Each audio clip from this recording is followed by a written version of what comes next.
Assalamualaikum warahmatullahi wabarakatuh. Berjumpa lagi pada mata kuliah Ekonometrika 1. Kembali bersama saya Fahmi Salam Ahmad. Pada pertemuan ketiga ini, kita akan mendiskusikan tentang model regresi linear sederhana, melanjutkan pertemuan kedua dengan topik bahasan pendugaan dan pengujian hipotesis.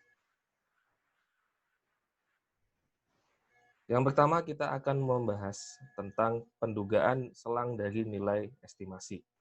Ya. Jadi, pada pertemuan sebelumnya, kita sudah membahas tentang mengestimasi dugaan parameter dari suatu persamaan regresi. Nah, apakah nilai populasinya itu persis sama dengan nilai yang diperoleh dari estimasi? Belum tentu. Oleh karena itu, kita menggunakan interval atau selang. Dalam hal ini ada dua interval ya yang akan kita bahas lebih lanjut. Yang pertama yang disebut sebagai confidence interval, yang merupakan selang kepercayaan bagi nilai dugaan nilai rata-rata populasi atau rata-rata nilai Y untuk nilai XI tertentu. Confidence interval ini menunjukkan kisaran nilai yang mungkin terkait dengan beberapa parameter statistik dari data, misalnya rata-rata populasi. Nah, di situ ditunjukkan rumus dari confidence interval, yaitu nilai dugaan Y plus minus nilai T dengan derajat bebas N-2 atau nilai T dengan derajat bebas sisaan dikalikan dengan simpangan baku atau standar error dari model regresi yang terbentuk yang dikalikan dengan akar 1 per N plus XI min X bar kuadrat dibagi dengan sigma XI min X bar kuadrat. Kemudian yang kedua, selang yang kedua yang kita kenal dengan sebutan prediction interval, yang merupakan selang kepercayaan bagi dugaan respon individu YI untuk nilai XI tertentu. Jadi, prediction interval ini memprediksi dalam rentang nilai berapa pengamatan individu akan berada. Jadi bedanya kalau confidence interval itu adalah bagi rataan nilai Y, sedangkan prediction interval ini adalah bagi nilai individu Y. Nah, formula dari prediction interval ini adalah hampir sama seperti confidence interval, tapi di dalam akarnya ditambahkan dengan plus 1. Kita masuk ke ilustrasi dengan menggunakan contoh ilustrasi yang sama seperti pekan lalu. Jadi, diketahui permintaan apel itu sebagai variabel Y itu dipengaruhi oleh harga apel sebagai variabel X. Nah, pertanyaannya adalah buat model persamaan regresi, kemudian visualisasikan model regresi tersebut dilengkapi dengan confidence interval dan prediction interval.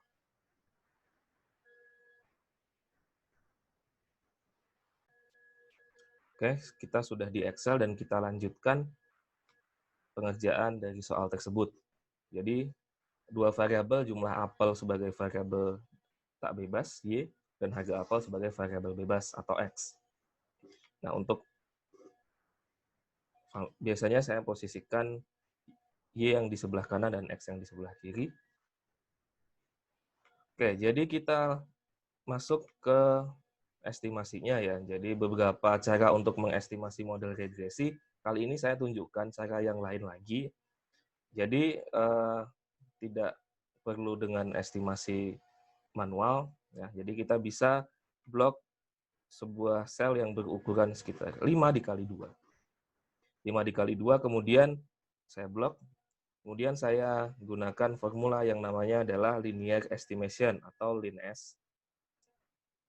Kemudian buka kurung, di dalamnya saya masukkan semua variabel Y, koma atau titik koma sesuai dengan pemisah di settingan Excel masing-masing. Kemudian dimasukkan variabel X. Nah, kemudian pada argumen selanjutnya saya tulis true. Pada argumen yang terakhir juga saya tuliskan true. Saya tutup. Kemudian saya CTRL Shift Enter. Nah, maka di sini kita peroleh sejumlah angka ya. Jadi maksud angka ini apa? Jadi yang pertama, yang paling kiri atas ini adalah nilai estimasi dari slope-nya atau B. Kemudian di bawahnya ini adalah standar error dari koefisien tersebut, saya tuliskan SB. Kemudian di sebelah kanannya, ini adalah dugaan intercept, dugaan intercept. Kemudian di bawahnya ini adalah standar error dari dugaan intercept. Kemudian di bawah SB ini adalah koefisien determinasi. Kemudian di bawahnya lagi ini adalah statistik F. Kemudian yang terakhir ini adalah jumlah kuadrat regresi. Nah, di sebelah kanannya berarti kita ketahui bahwa di bawah SA ini adalah SYX atau simpangan baku dari model standar error dari model regresinya. Kemudian 8 ini adalah derajat bebas sisaan. Dan yang paling bawah ini adalah jumlah kuadrat sisaan. Jadi, kita bisa menggunakan ini untuk mendapatkan estimasi secara lebih cepat. Nah, selanjutnya kita masuk ke yang disebut sebagai nilai dugaan Y, atau saya beri nama Y-hat. Nah, ini adalah yang dibentuk dari persamaan regresi. Rumusnya apa ya?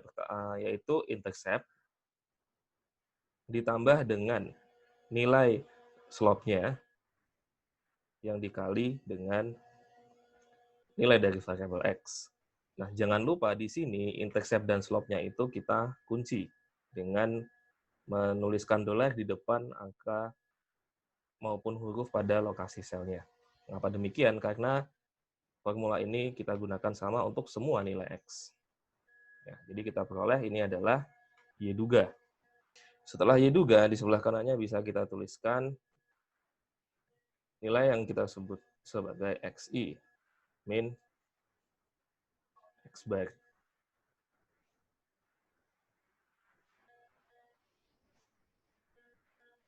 Pertama kita harus definisikan dulu X bar-nya itu sebagai, kita tuliskan di sini ya, misalkan di sel ini, X bar itu adalah, di sini saja, X bar ini adalah rata-rata dari nilai X. Jadi kalau XI min X bar, maka adalah masing-masing nilai XI dikurangi dengan X bar-nya, dan jangan lupa X bar-nya ini kita apit dengan dolar supaya nilainya posisinya tetap sama. Nah, ini adalah XI min X bar. Kemudian kita buat XI min X bar kuadrat. Berarti ini adalah yang ada di kolom sebelahnya dikuadratkan. Ini yang akan kita pakai ya, nanti di bawah ada yang menjadi sigma. Jadi untuk sigmanya kita tuliskan atau kita totalkan ini semua. Boleh angka 44, dan ini untuk kita beri warna supaya mudah mengenalinya. Nah, kita bisa membuat rumus atau menerapkan rumus ini untuk memperoleh perhitungan prediction interval terlebih dahulu. Jadi saya beri nama yaitu misalnya lower PI atau batas bawah dari nilai prediction intervalnya. Kemudian saya gunakan rumus yang ada di bawah ini. Nah, ada informasi tambahan yang perlu dicari di sini, yaitu adalah nilai dari T-nya. Nah, di sini biasanya kita bisa menggunakan tabel T, tabel statistik sebagai alat bantu untuk mendapatkan nilainya. Tapi ada cara lain, kita bisa menggunakan fungsi yang ada di Excel. Di sini saya beri tempat untuk menuliskan Tn-2. Nah, fungsi Excel-nya adalah T inverse TINV. Nah, di sini perhatikan bahwa fungsi T inverse ini adalah untuk nilai T yang dua arah atau two tail di sini. Nah, apa yang dimasukkan? Yang pertama adalah probabilitasnya atau selang kepercayaan, taraf nyatanya. Akan kita gunakan 5%, tuliskan 0,05.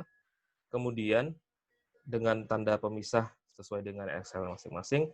Kemudian masukkan derajat bebas. Di sini yang digunakan adalah derajat bebas sisaan. Atau 8. Ya, maka kita peroleh T-nya adalah 2,306.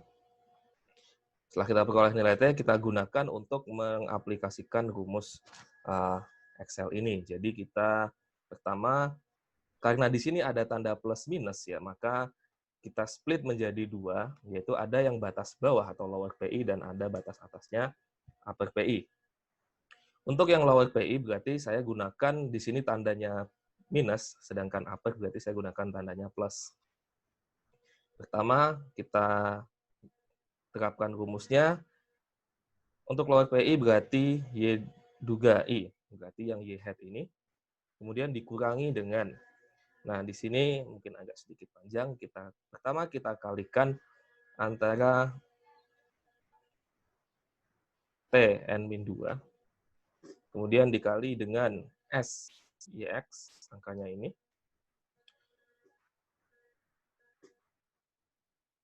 Nah, untuk nilai-nilai ini kita perlu kunci ya, karena harus sama untuk setiap observasi. Jadi kita beri dolar di depannya.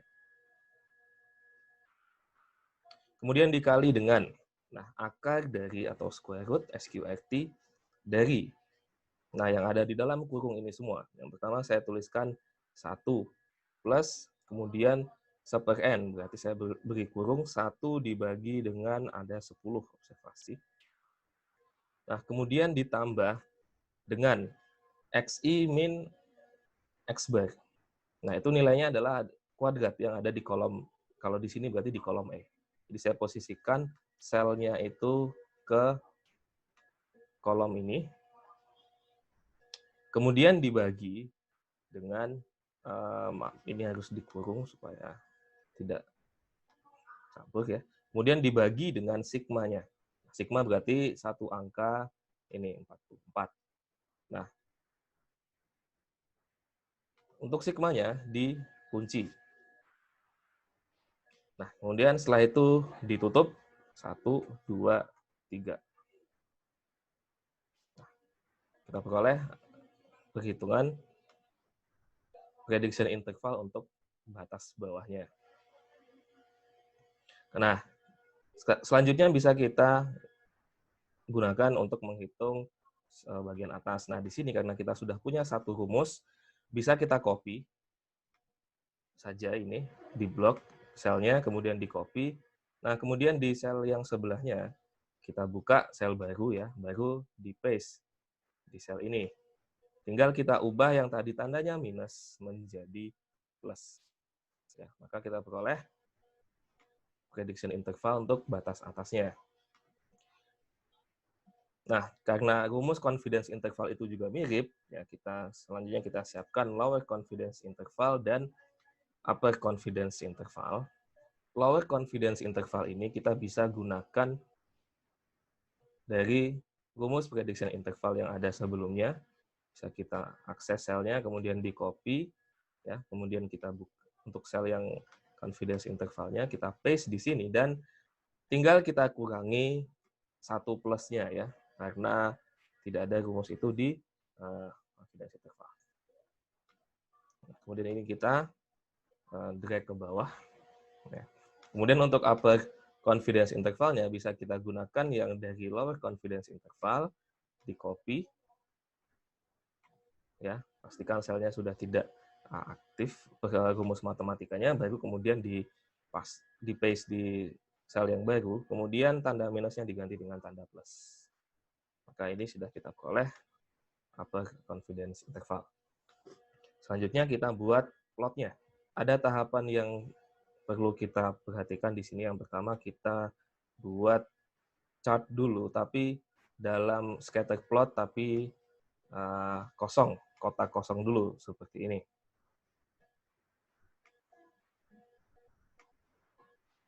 Nah, baru kemudian kita edit datanya. Bisa dengan klik kanan, select data.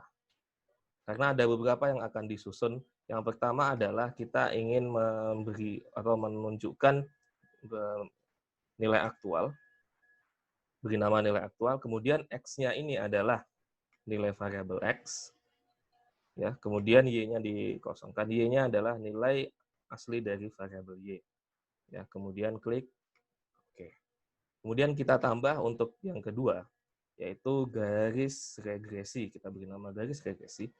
Nilai X-nya sama seperti nilai X sebelumnya, dan nilai Y-nya adalah nilai Y duga. Kemudian, oke. Tambahkan lagi.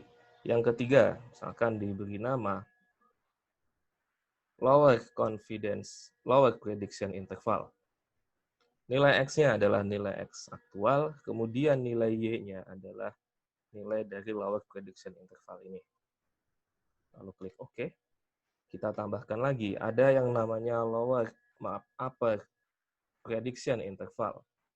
Nilai X-nya adalah nilai aktual X, dan nilai Y-nya adalah upper PI.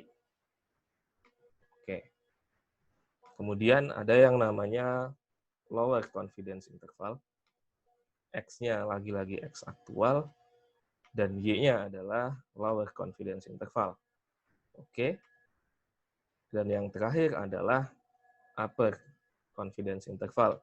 Nilai X-nya adalah semua nilai X, dan nilai Y-nya adalah nilai dari upper prediction interval.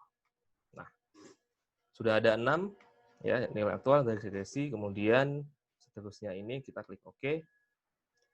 Nah, ini tampilan awalnya ya. Selanjutnya bisa kita ubah tampilannya supaya terlihat lebih rapi. Yang pertama bisa kita ganti layoutnya supaya memperlihatkan legendanya atau keterangan dari grafik ini. Selanjutnya sudah terlihat seperti ini ya. Nah, beberapa hal bisa kita sesuaikan. Yang pertama bisa kita klik pada warna oranye atau garis regresi ini. Bisa klik kanan, format data series. Kemudian saya beri garis, geser ke kiri, kemudian ini solid line, garis lurus, tapi titiknya mungkin tidak perlu terlihat ya. Misalkan saya beri warnanya adalah oranye. Kemudian markernya, saya ke marker option, tidak usah pakai marker. Nah, jadi langsung saja ini. Nah, ini adalah garis regresinya. Oke. Kemudian lower prediction interval yang berwarna abu-abu ini. Saya klik kanan, format data series, ya. Kemudian sesuaikan dulu garisnya. Saya ke line, solid line, misalkan warnanya adalah hitam. Kemudian tipenya adalah yang putus-putus seperti ini. Kemudian saya ke markernya, marker option, tidak usah pakai marker ya, tidak usah pakai penanda. Nah, kemudian saya ke upper prediction interval yang paling atas, yang berwarna kuning ini. Line-nya juga disesuaikan, tidak dengan solid line, kemudian warnanya saya samakan seperti lower-nya, hitam. Kemudian dash type-nya ini adalah putus-putus. Selanjutnya saya ke markernya, tidak ada penanda. Nah, selanjutnya saya ke lower confidence interval yang berwarna biru muda. Jadi line-nya saya buat putus-putus dengan misalnya warnanya adalah abu-abu. Bisa kita pakai abu-abu yang lebih. Nah, kemudian juga putus-putus garisnya dan markernya tidak perlu ada marker. Jadi none. Kemudian untuk upper confidence interval yang warna hijau juga dilakukan hal yang sama. Solid line, kemudian warna garisnya abu-abu, tipenya putus-putus, dan tidak ada markernya. None.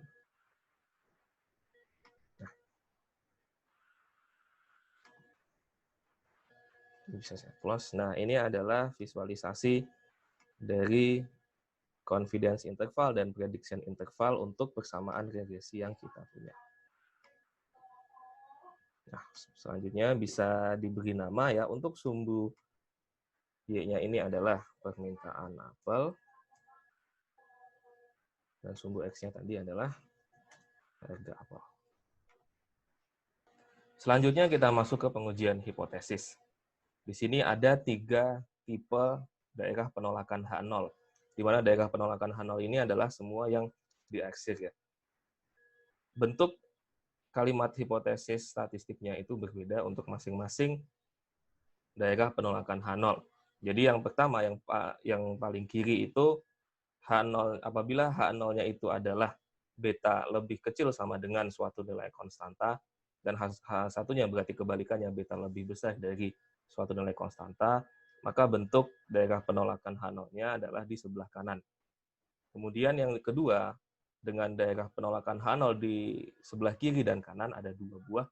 Hipotesis nolnya adalah beta sama dengan suatu nilai konstanta, dan H1-nya adalah beta tidak sama dengan suatu nilai konstanta.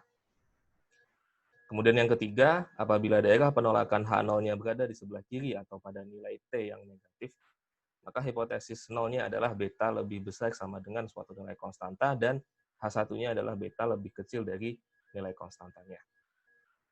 Nah, kita masuk ke beberapa contoh untuk merumuskan suatu hipotesis statistik dari pernyataan yang ada di dalam soal.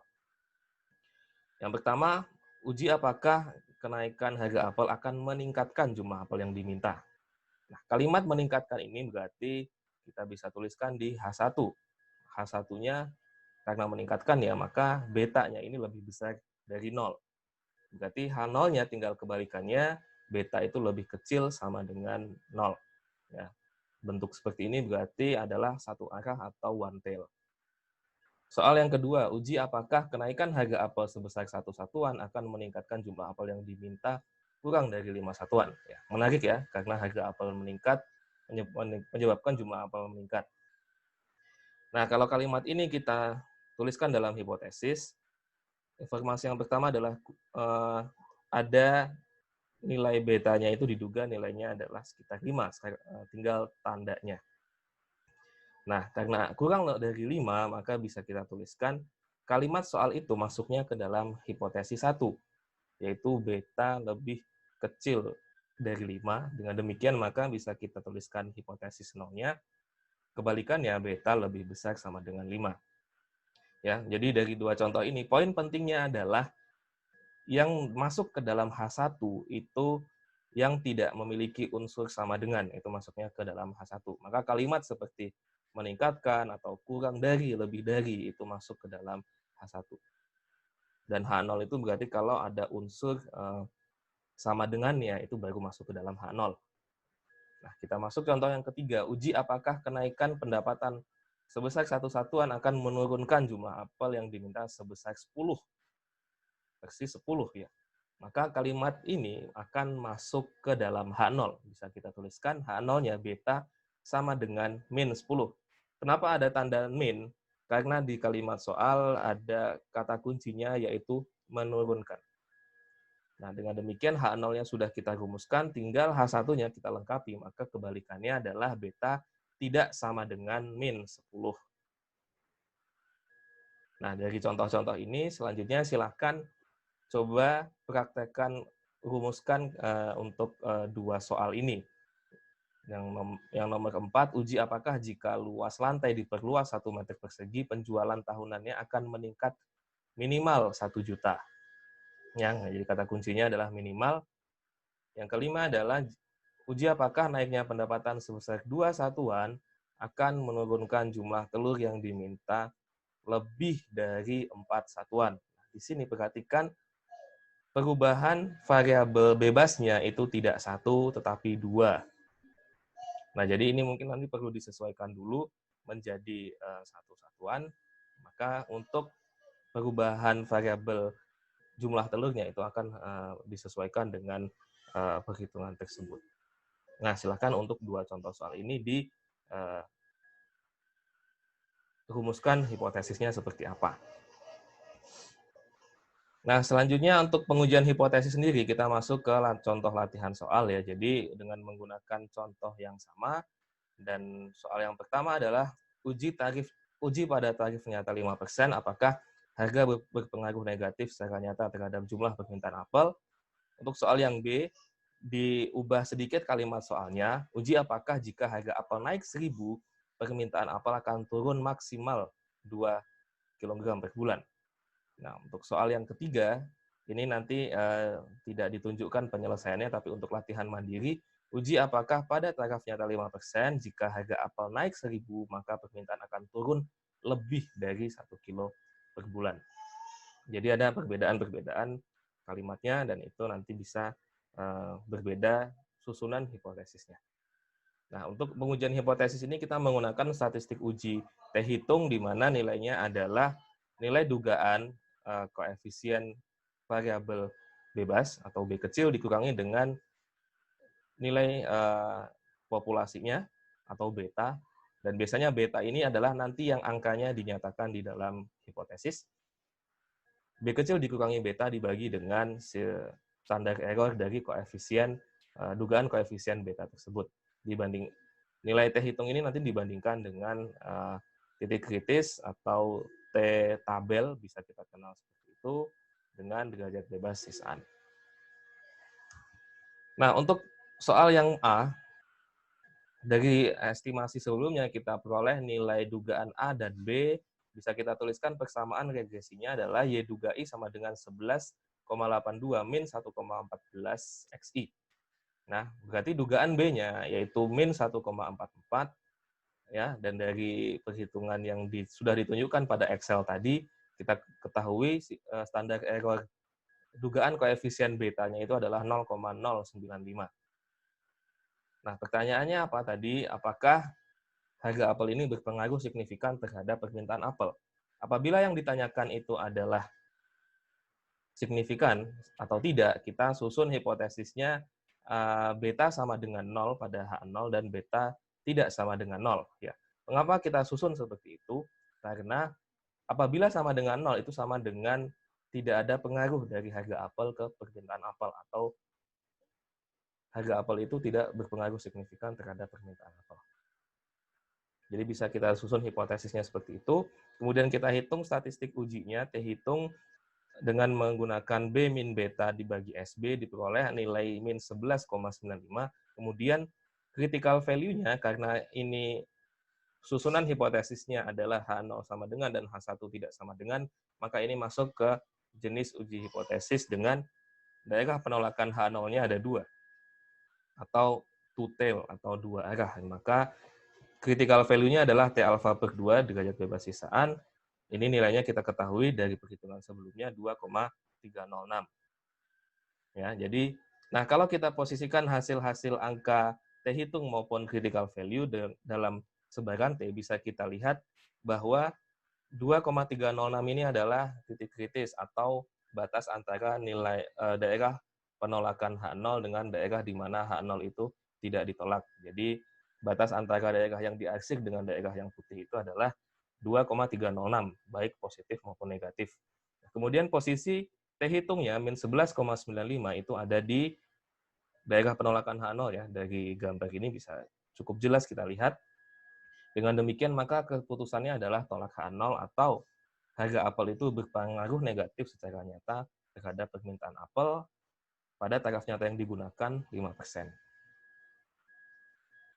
Selanjutnya soal yang B, uji pada taraf nyata 5%, apakah jika harga apel naik 1.000, maka permintaan apel akan turun maksimal 2 kg per bulan. Nah, di sini kita perlu ketelitian ya untuk merumuskan hipotesis statistiknya. Pertama, dari sisi angka terlebih dahulu. Di situ dikatakan turun dengan angkanya adalah 2 kilo. Maka bisa kita tuliskan betanya itu angkanya adalah min 2. Nah, kemudian bagaimana dengan tandanya? Nah, kita gunakan logika bahwa jika turun maksimal 2 kilo, ya maka turunnya itu bisa kita ilustrasikan, misalkan turunnya itu 2, atau turunnya 1,5, atau turunnya 1, tapi maksimalnya itu 2. Artinya tidak lebih dari 2. Dan karena ini tandanya negatif, maka kalimat soal ini itu bisa masuk ke dalam H0. Ya. Kalimat soal ini masuk ke dalam H0, yaitu beta besar sama dengan min 2, karena turunnya itu maksimal 2. Ya. Misalkan turunnya 1,5, maka masuknya ke dalam wilayah tersebut. Maka kalimat soal ini ada di dalam H0, bisa kita tuliskan beta besar sama dengan min 2, maka H1-nya tinggal kebalikannya, beta lebih kecil dari min 2. Statistik ujinya bisa kita hitung ya dengan mensubstitusikan nilai min 2-nya itu ke dalam beta. Ya. Jadi yang berbeda dengan perhitungan sebelumnya. Betanya yang tadinya 0 sekarang jadi -2, kemudian dihitung T-nya diperoleh 9,084 dengan critical value-nya. Critical value-nya ini kita perhatikan tidak persis sama seperti sebelumnya. Kenapa? Karena kita menggunakan satu arah di sini, sesuai dengan bentuk hipotesis statistiknya, tidak lagi dua arah. Ya, maka diperoleh 1,860. 1,860 ini apabila dengan bentuk daerah penolakan H0 seperti ini, maka sebetulnya dia hanya ada di sebelah kiri dari titik nolnya, artinya negatif min 1,86. Dengan hasil perhitungan statistik ujinya itu di sebelah kanan, 9,084 dibandingkan dengan daerah penolakan H0, yaitu yang lebih kecil dari min 1,86, maka cukup jelas dapat kita simpulkan tidak tolak H0. Artinya apa? Pernyataan soal ini, karena kalimat soal ini masuknya ke dalam H0, maka kita bisa katakan pernyataan yang ada di soal ini adalah benar. Kembali sebentar ke Excel tadi, bagaimana kita mendapatkan nilai critical value-nya yang sebesar 1,86 tersebut. Ya, jadi karena ini adalah satu arah atau one tail, kita yang di sini tadi ini adalah kalau untuk two tail. Nah, kalau one tail ini untuk Tn-2-nya itu sama dengan, kita gunakan rumus sama, T inverse. Kemudian, nah yang p-value-nya itu adalah 2 dikali 0,05, karena kita menggunakan 5%, tapi satu arah. Jadi tuliskan seperti ini, kemudian derajat bebasnya adalah sama, yaitu 8. Nah, maka diperoleh 1,86. Ya, kalau ini dikurangi digitnya sampai 3 digit, maka diperoleh 1,860.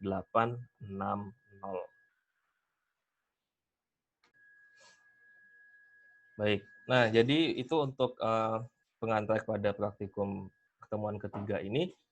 Silakan untuk soal yang C, coba dikerjakan, dirumuskan dari hipotesisnya, kemudian dihitung, dan bagaimana kesimpulannya. Sekian dari saya sebagai penutup pada video sebagai pengantar diskusi di praktikum ketiga ekonometrik ini. Terima kasih. Assalamualaikum warahmatullahi wabarakatuh.